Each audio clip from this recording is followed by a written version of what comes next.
1. You will hear part of an introductory talk on nutrition. First, you have some time to look at questions 1 to 4.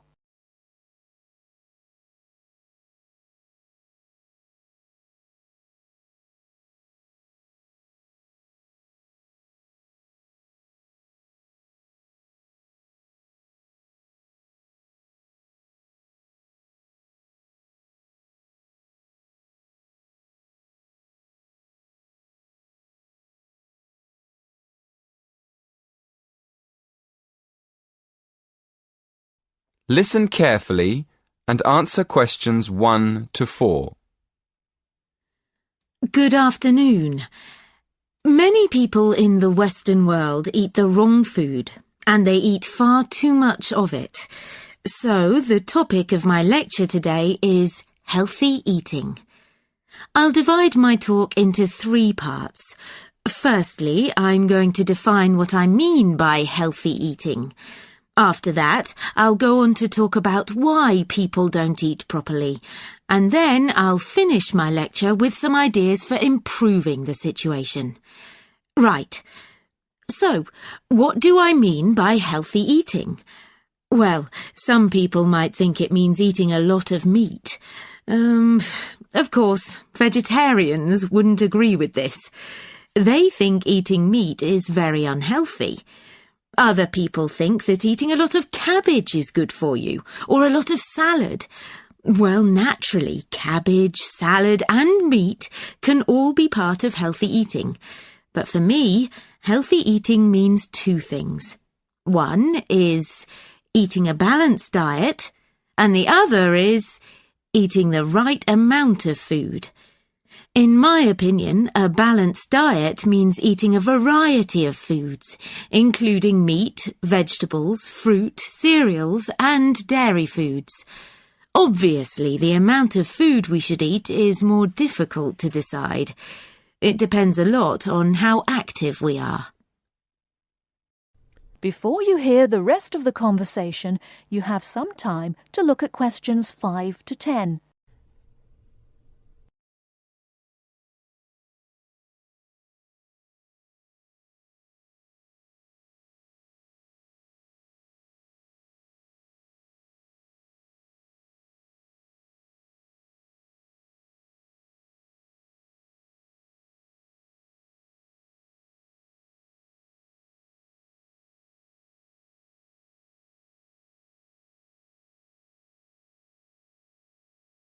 Now listen and answer questions 5 to 10. Now on to my next point. Why do so many people eat badly? Well, let's look first at having a balanced diet. To have a balanced diet, you have to plan your meals in advance and then buy the right food. And then take time to cook it properly. But these days, people are so busy working that they don't have time to go shopping. So they end up buying fast food at the last minute. Another reason people don't eat well nowadays is that it's actually cheaper to buy food already prepared in a packet. So people who haven't got much money will buy packet food rather than cook something fresh. And a final reason why people don't eat healthily is that they don't know how to. In my opinion, schools don't do nearly enough to educate their pupils in healthy eating habits. Now listen and answer questions 8 to 10. And now to my 3rd and last point. What can we do to solve the problem? Well, I think it can be solved by 3 main groups: families, schools, and the government. To start with, parents should make sure their children have a healthy diet. Secondly, a lot of schools have self-service machines where their pupils can buy soft drinks, crisps, sweets and chocolates. I think schools should change what they sell in these machines. Another thing schools can do is make sure that the food they serve in their canteens is fresh and well-balanced. And to finish, I'll briefly mention 2 of the measures I think the government should take to encourage healthy eating. One is to limit advertising unhealthy food, and the other is to spend more money on educating the public about the benefits of a healthy diet. In my next lecture, I'll go into more detail about them. That is the end of part 1. You now have half a minute to check your answers.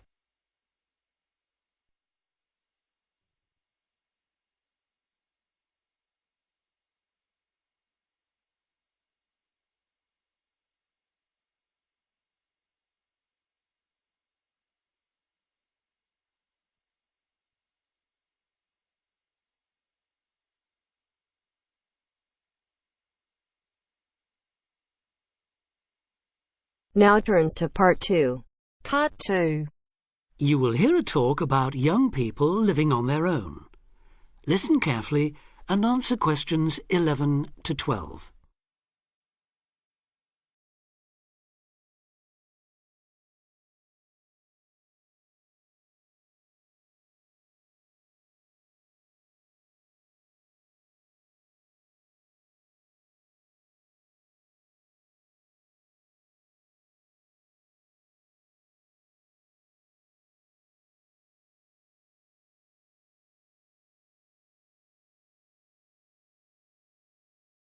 Listen carefully and answer questions 11 to 12. Loneliness is something we all suffer from in varying degrees, but young people living on their own can be particularly vulnerable. Many who leave the family home find they are less confident and have more difficulty in finding their feet than they expected. Often, going to work or study in another town or city will be the first time they have lived away from home. Although this may sound like an adventure for those dying to get away from the glare of the parental eye, for others it is a daunting prospect which generates apprehension, uncertainty and even fear.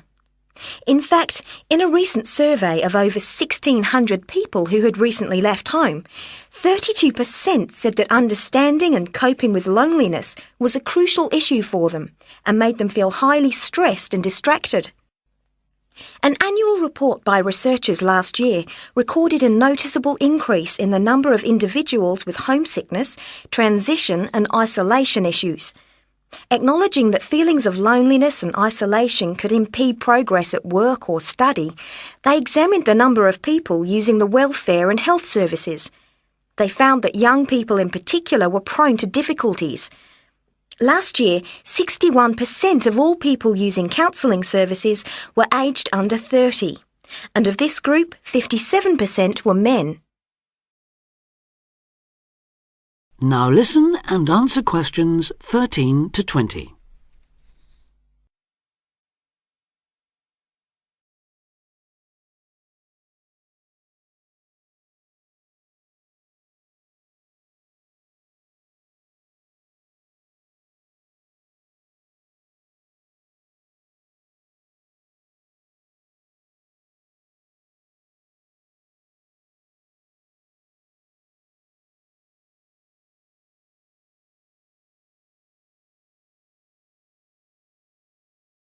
Now listen and answer questions 13 to 20. Leaving home involves a major change in lifestyle, work patterns and degree of independence. You will be away from home, family and friends and are no longer supported by familiar surroundings. For this reason, in the first year a lot of young people suffer from loneliness. Ironically, this sense of isolation comes at a time when you are likely to be surrounded by people most of the time.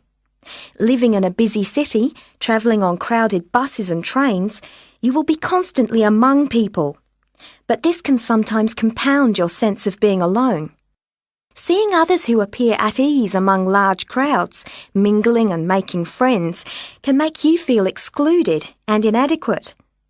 Adapting to a new environment makes people uncertain of what to do or how to behave and breeds insecurities which can make for a real sense of isolation. It is often those who are more used to being on their own who deal best with the transitional period of leaving home. Other reasons for feeling alone include high expectations of the big city where you have the best time of your life and meet lifelong friends. It may be the first time you have had to make new friends since you started primary school, and perhaps you are reluctant or finding it hard to replace old friends whom you miss. There are also pressures to juggle work and socialising, which may leave you feeling left out.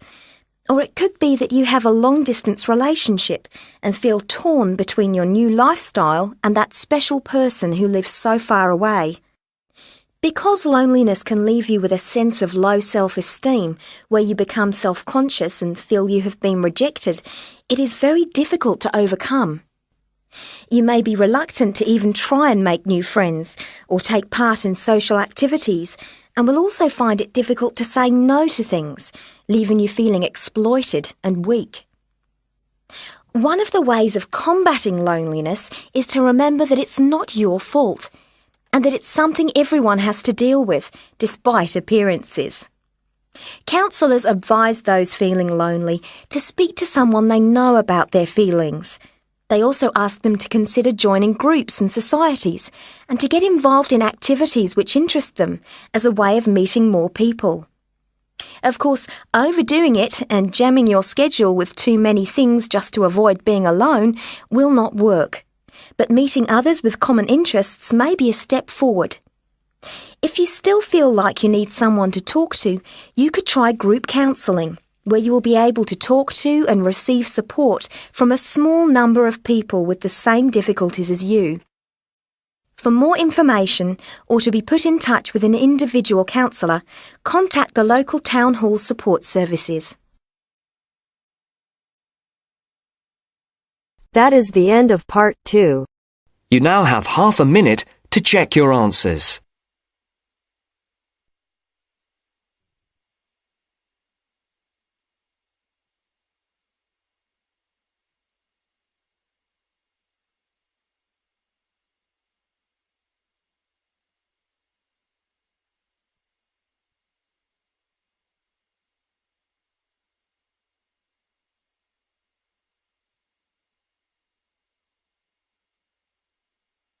Now turns to part 3. Part 3. You will hear a tutor and 2 students discussing the best ways to study. First, you have some time to look at questions 21 to 25.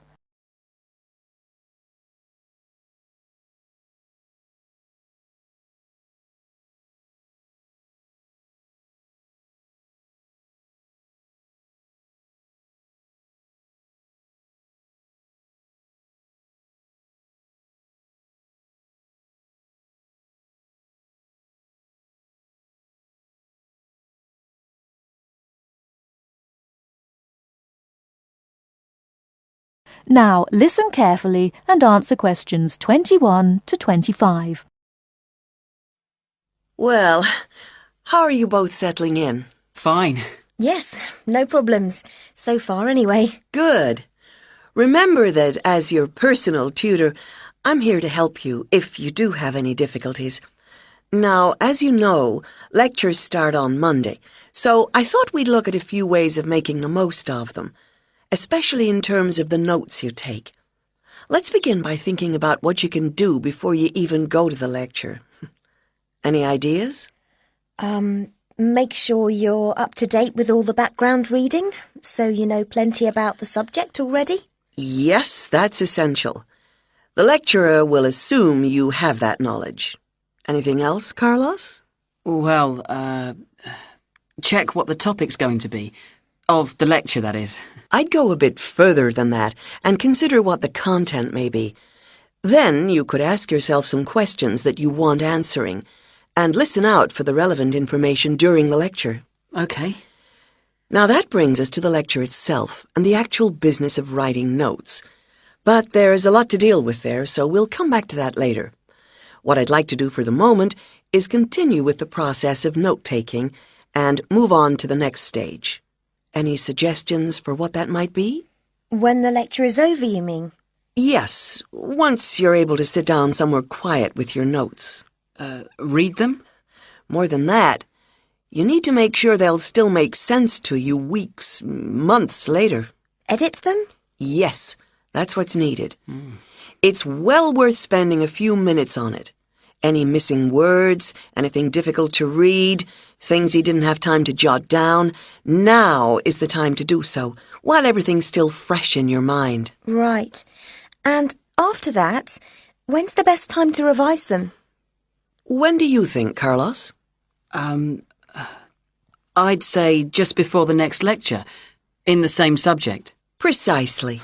That's a vital time to look at them again, for obvious reasons. But it's definitely not the only time. When should you revise them again? A month later, maybe? Sooner, and much more often than that. I'd recommend you look at them again once a week. That's why it's so important they're complete and easy to follow.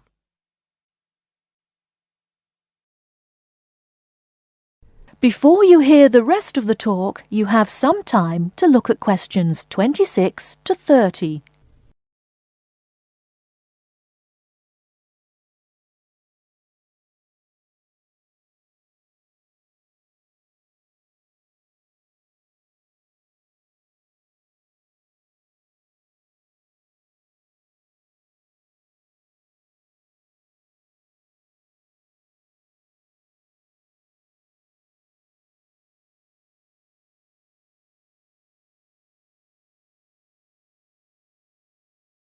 Now listen and answer questions 26 to 30. Right. Let's go back to note-taking and begin with the basics before the lecture has even started. What should you do when you walk into the room? Get a good seat, at the front if you can, where you can hear clearly and avoid distractions. Yes, though obviously others will have had the same idea, so it's as well to get there a bit early. So, when the lecture's underway and you're busy jotting things down, what should you try to ensure? That you're getting all the main points. And what if you don't catch something you know must be important? I'd leave a space. Then I could check it later. Perhaps by asking a question at the end and fill it in afterwards. That's an excellent way to deal with it, yes. And there's something else I'd like to mention here. Talking about going through notes afterwards, it's absolutely vital that what you write is legible for one very good reason. It saves time. You'll waste many hours during the course if your revision is held up because you can't read what you've written. Okay. What else can we do to make listening and note-taking more efficient? Well, I always listen out for signpost words. Sorry, what are they? They're the ones lecturers use to say where they're going. A bit like a signpost at a road junction, I suppose. Things like, the first reason is, however, to sum up, and so on. Yes, they can tell you when something important is coming. And help you organize your notes, too. Is there anything else you can add, Carlos? There's something I think's very useful, but it's later, after the lecture is finished. Yeah, that's fine. Go on. Well, what I do is go through what I've written down, summing up the main points in a few words in the margin, on the left-hand side of the page. I try to use words that'll jog my memory, so that I can remember what everything's about when I look at them again. Yes, that can work very well. What some people do to review their notes is cover up their full notes from the lecture, maybe with a piece of paper or a card, and concentrate just on what they've put in the margin, trying to recall the details. Then they move the cover down a little and check whether they were right. Or you could put your main points on another piece of paper and clip them together. Instead of covering and uncovering, you just hold a page in each hand. Sure. It's down to personal preference, really. Everyone has their own learning style. That is the end of part 3. You now have half a minute to check your answers. अगर listening के साथ साथ आप speaking की भी practice करना चाहते हैं तो हमारी अपनी एप्लीकेशन है बेबी कोड आइल्स, प्लीज डाउनलोड करो। ऐप स्टोर और प्ले स्टोर दोनों पे अवेलेबल है और लिंक डिस्क्रिप्शन में भी हमने डाल दिया है। और स्पीकिंग लिसनिंग रीडिंग राइटिंग सारे के सारे फ्री में मॉड्यूल अवेलेबल है, वो भी लेटेस्ट कंटेक्स्ट के साथ। और तो यहाँ पे आइल्स की लाइव क्लासेस भी देते हैं, IELTS अप्रूव्ड टीचर फ्री में। Now turns to part 4. Part 4. Listen to the following lecture about lightning. First, you have some time to look at questions 31 to 40.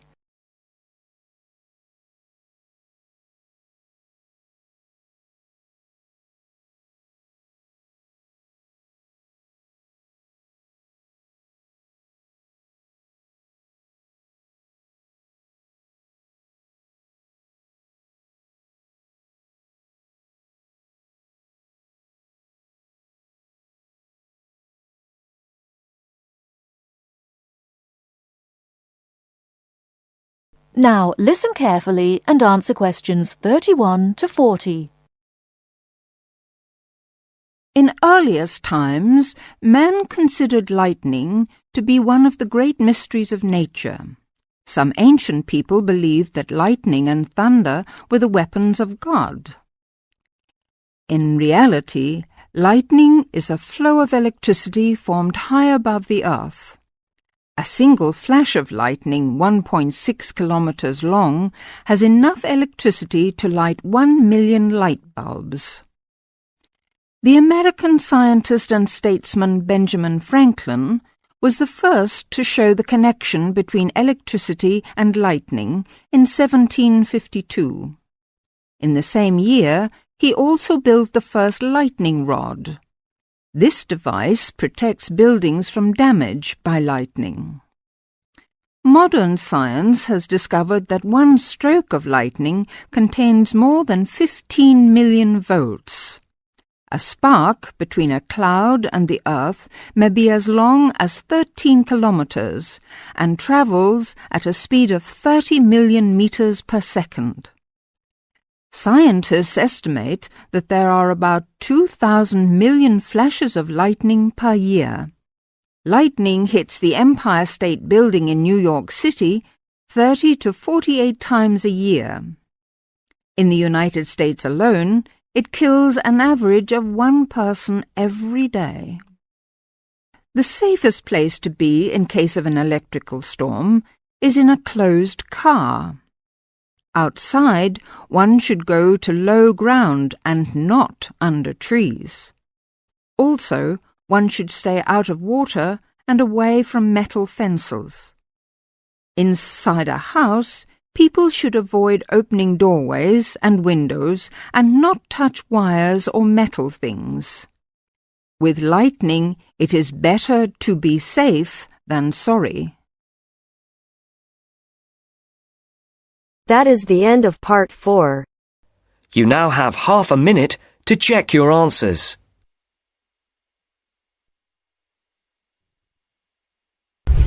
अभी तक बेबी कोड ऐप डाउनलोड नहीं की? यहाँ पे आप एआई टीचर को जितने चाहें उतनी बार स्पीकिंग टेस्ट दे सकते हो, जब चाहें तब. कोई रिस्ट्रिक्शन नहीं है. और अगर आप चाहते हो कि टीचर आपको आपके बैंड स्कोर बताए, आपकी मिस्टेक बताए और कैसे आप 5 बैंड से 7 बैंड इंप्रूव कर सकते हो, तो प्लीज यूज करो मेरा promo code IELTS 50. Do not forget my promo code is IELTS 50.